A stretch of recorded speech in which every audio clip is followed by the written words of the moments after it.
friends எல்லாரும் எப்படி இருக்கீங்க வெல்கம் டு மா ஜீனா குக்ஸ் சேனல் இன்னைக்கு நம்ம சுவையான தக்காளி குழம்பு தாங்க பார்க்க போறோம் நிறைய பேருக்கு தக்காளி குழம்பு செய்ய தெரியும் ஆனா இதுல வந்து ஒரு மெயினான ஒரு சீக்ரெட் இன்கிரிடியன்ட் ஒன்னு சேர்த்திருக்கேன் என்னன்னு பார்க்கலாம் வாங்க அது ரொம்ப ரொம்ப ருசியா இருக்கும் இது சாதத்துக்கும் போட்டு சாப்பிடலாம் as well as வந்து டிஃபன் ஐட்டத்துக்கும் சூப்பரா இருக்கும் வேற லெவல்ல இருக்கும் சொல்ல போனா பாருங்க எப்படி செய்யலாம்னு பார்க்கலாம் அதுக்கு வந்து நீங்க ஒரு மிக்ஸி ஜார்ல வந்து ஒரு 6 தக்காளி பழம் பழுத்த தக்காளி எடுத்துக்கிட்டேன் இதோட வந்து 6 தக்காளி பழம் நல்லா பழமா இருக்கட்டும் அதோட ஒரு 10 முந்திரி பருப்பு 1/2 டீஸ்பூன் வந்து சோம்பு 1/2 டீஸ்பூன் சீரகம் அதோட ஒரு சில்லு தேங்காய் சில்லு ஒரு 10 இதெல்லாம் நல்லா குட்டி குட்டியா நறுக்கி போட்டுக்கலாம் தேங்காய் இதோட வந்து நல்லா அரைச்சிக்கலாம் இதை நல்லா மிக்சியில் வந்து வச்சு அரைச்சி பேஸ்டாட்டம் நல்லா அரைச்சிடுங்க மையாட்டம் அரைச்சிட்ட பின்னாடி இப்போ வந்து நான் இன்னைக்கு குக்கரில் செய்ய போகிறேன் இந்த தக்காளி குழம்பை எப்படி செய்யலாம் இதோட 2 மேஜிக் கரண்ட் வந்து ஆயில் ஊற்றிக்கிட்டேன் இந்த ஆயில் நல்லா சூடாயிட்ட பின்னாடி ஒரு சின்ன சைஸ் பட்டை 2 கிராம்பு 2 அதோட வந்து வெங்காயம் மீடியம் சைஸான 2 வெங்காயம் அதையும் நல்லா நீட்டு வாக்கில் கட் பண்ணி போட்டுக்கிட்டேன் இது நல்லா வதக்கிக்கலாம் வெங்காயம் லைட்டாக டிரான்ஸ்பரண்ட் கலர் ஆகட்டும் அதோட வந்து ஒரு 3 பச்சை மிளகா கீரி போட்டுட்டேன் இது நல்லா வதக்கிக்கலாம் இது வதக்கிட்ட பின்னாடி இதுக்கு வந்து இப்போ கொஞ்சோண்டு கொத்தமல்லியும் போட்டுக்கலாம் அப்புறம் எண்டிங்லேயும் வேற கொத்தமல்லி போடுவோம் இப்போ கொஞ்சோண்டு கொத்தமல்லி போட்டுக்கலாம் அதோட இப்போ காரத்துக்கு வந்து 1 டீஸ்பூன் சில்லி பவுடர் வெறும் காரப்பொடி 1 டீஸ்பூன் போட்டுட்டு 2 டீஸ்பூன்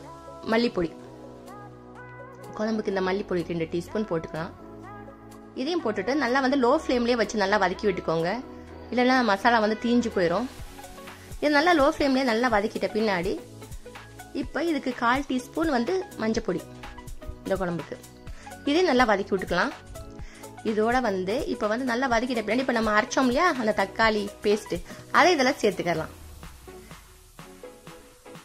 இது இப்படி அரைச்சி சேர்த்துக்கோங்க அப்போதான் நல்லா இருக்கும் இந்த தக்காளி குழம்பு இது நல்லா வந்து மிக்ஸ் பண்ணி விட்டுக்கோங்க அதோட இப்போ வந்து மிக்ஸி ஜாரில் வந்து கொஞ்சம் தண்ணியை ஊற்றி அலசி இதோடு சேர்த்துக்கலாம் இந்த குழம்புக்கு தேவையான அளவுக்கு தண்ணி ரொம்ப கட்டியாக இருக்கக்கூடாது தண்ணி ரொம்ப தண்ணியாக இருக்கக்கூடாது இந்த குழம்பு செமி சாலிடாக இருந்தால் தான் நல்லா இருக்கும் இது பார்க்கறதுக்கும் சாப்பிட்றதுக்கும்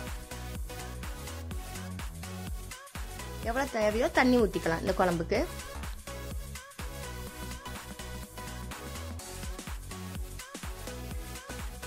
இது வந்து சூப்பராக இருக்கும் ரைஸ்க்கும் நல்லா இருக்கும் டிஃபன் ஐட்டத்துக்கும் நல்லா இருக்கும் எல்லாத்துக்குமே வச்சு சாப்பிடலாம் இது மாதிரி பண்ணுங்க இதுக்கு தேவையான அளவுக்கு உப்பு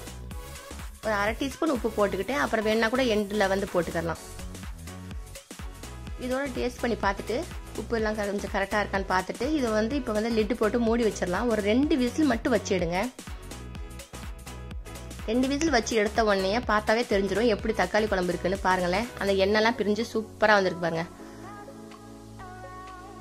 அதோட இது மெயின் இன்கிரீடியன்ட் சொன்னல அதுதாங்க அரிசி மாவு ஒரே ஒரு டீஸ்பூன் அரிசி மாவு 1/4 கப்பு தண்ணியை ஊற்றி நல்லா கரைச்சி இதில் சேர்த்துக்க வேண்டியதான் அப்போ இந்த குழம்புக்கு வந்து அந்த திக்கு கன்சிஸ்டன்சி கொடுக்கறது இது சிலவங்க வந்து இதுக்கு வந்து கடலை மாவு போடுவாங்க அது போட்டேன்னா வந்து நைட் நேரத்தில் நம்ம இது இந்த குழம்பு மத்தியானத்துக்கு வைக்கிறோம்னா நைட் நேரத்தில் வச்சு சாப்பிடணும் நல்லா இருக்காது அதனால அரிசி மாவு போட்டுக்கோங்க கரெக்டாக இருக்கும் 1 டீஸ்பூன் நிறைய போடாதீங்க அரிசி மாவு போட்ட மாதிரி ஃபீலும் தெரியாது இதை நல்லா கலந்து விட்டுட்டு இதுக்கு வந்து ஒரு 1/2 டீஸ்பூன் கரம் மசாலாவும் போட்டுட்டு செஞ்சு பாருங்களேன் அப்புறம் வேற லெவலில் இருக்கும் இந்த தக்காளி குழம்பு